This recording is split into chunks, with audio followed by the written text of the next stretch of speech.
In this video, I'll go over the course class.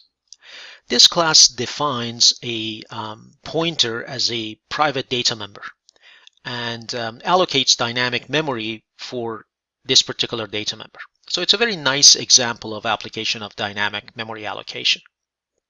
Here is the definition of the class in the header file, .h file.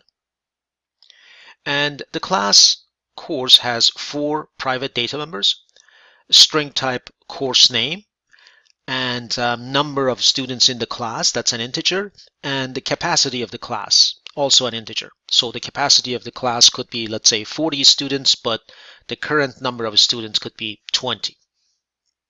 And also it has one private data member, which is a string pointer. So students, which is a string pointer, can hold a pointer to a string. So keep that in mind.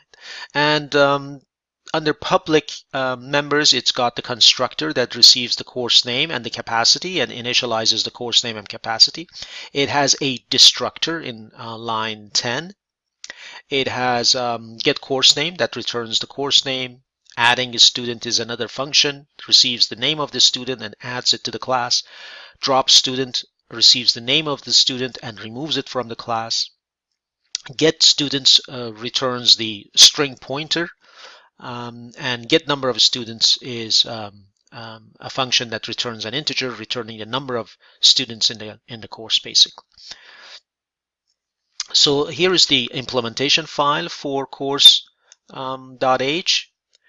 The constructor, as I mentioned, receives 2 parameters, course name and the capacity. It initializes the number of students to 0. Obviously, there are no students enrolled. And then the course name is assigned course name, and this is a nice use of this pointer. This is a self-referential pointer. It points to the object that's making this call. It's a pointer to the implicit object.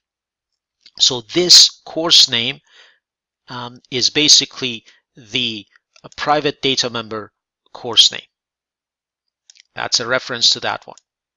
And then on the right hand side, you have the parameter course name, which is assigned to it. So we need to differentiate between these 2 course names. One is the parameter to the function, and the other one, the one on the left hand side, is the private data member of the object. And this pointer here basically indicates that the course name here is the one in the implicit object.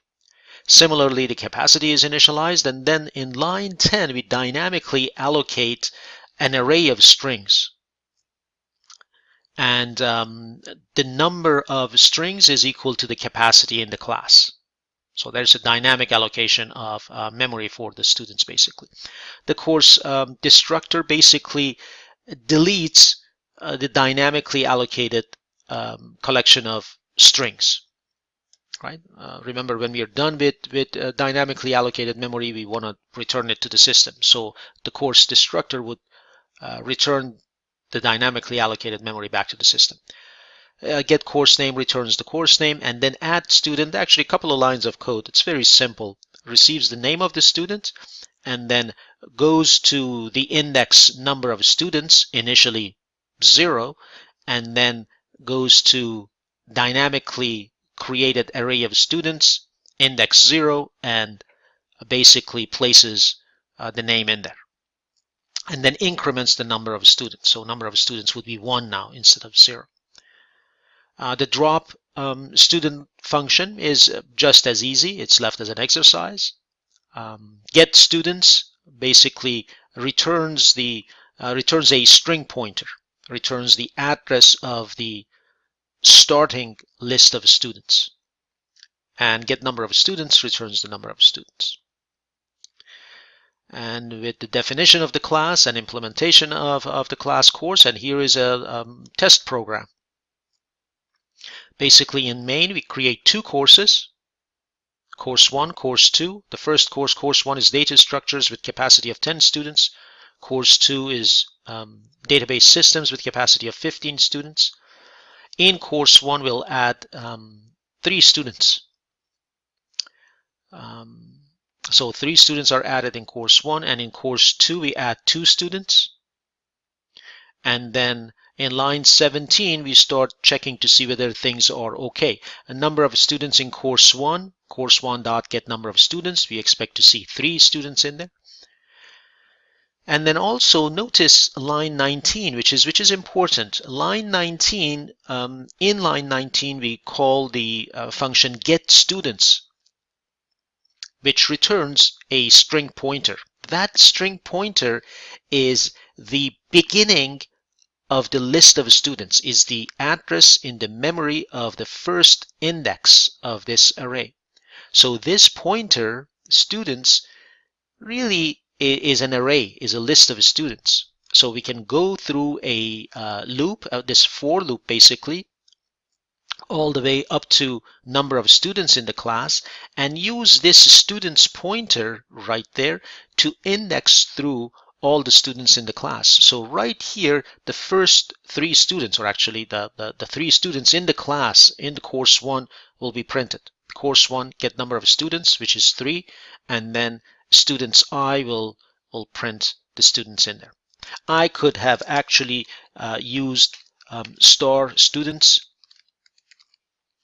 plus I. This would have done the same thing using the pointer notation. And then moving on to course number 2, see out.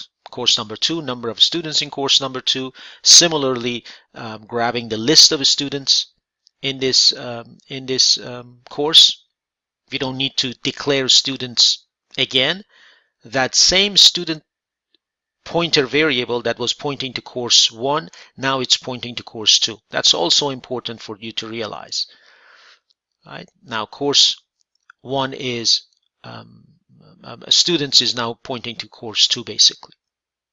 And then going through the for loop and printing the names of students in course 2. So if we run this, should be able to see the output. Here is the output. Number of students in course 1 is 3. That is correct. 3 students were added to the course, and the names are correct as well. And then moving on to course number 2, 2 students, correct, and the name of the students also correct. This is a very nice example, and it has a number of important features in C++ integrated in it, so it's worthwhile looking at it.